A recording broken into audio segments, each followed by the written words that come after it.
दिल्लीमधील स्वयंघोषित बाबा स्वामी चैतन्यानंद सरस्वती याला अनेक विद्यार्थिनींचे लैंगिक शोषण केल्याप्रकरणी अटक करण्यात आली आहे। यांच्या चौकशीत रोज नवनवीन धक्कादायक खुलासे समोर येत आहेत। एका विद्यार्थिनीला रात्री अपरात्री व्हॉट्सअपवर नको ते संदेश पाठवून लैंगिक शोषण तो करत होता, अशी माहिती पोलिसांच्या चौकशीत समोर आली आहे। न्यूज 18 ने दिलेल्या बातमीनुसार विद्यार्थिनीला मेसेजवर बेबी असे तो म्हणत असे।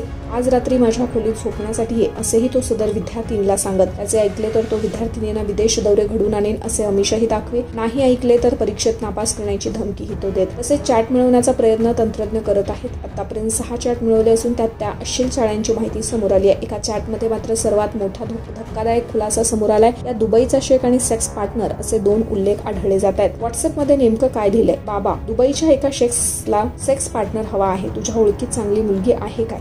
पीडित, कुणीही नाही। बाबा, हे कसे शक्य आहे? पीडित, मला कल्पना नाही। बाबा, तुझी वर्गमैत्रीण किंवा एखादी ज्युनियर। पीडित, मी आता झोपायला जातोय, उद्या फोन करते। बाबा, तू मला खोलीत झोपणार नाहीस? तू माझ्या खोलीत झोपणार नाहीस? पीडित, गुड नाईट। न्यूज 18 ने सूत्रांच्या हवाल्यानं वरील चॅट समोर आणलाय। याशिवाय तपास यंत्रणांकडे आणखी काही मेसेजेस आहेत। आता बाबा विद्यार्थिनींकडे अश्लील मागणी करत असल्याचं कळत आहे। दिल्लीमधील या स्वयंघोषित बाबा स्वामी चैतन्यानंद सरस्वतींच्या विरोधात आश्रमातील 17 विद्यार्थिनींनी गैरवर्तन केल्याचा आरोप केलाय। यानंतर गुन्हा दाखल करण्यात आलाय। मात्र अटक वॉरंट निघताच स्वामी चैतन्यानंद सरस्वती फरार झाले। 2 दिवसांनी पोलिसांनी त्यांना अटक केली।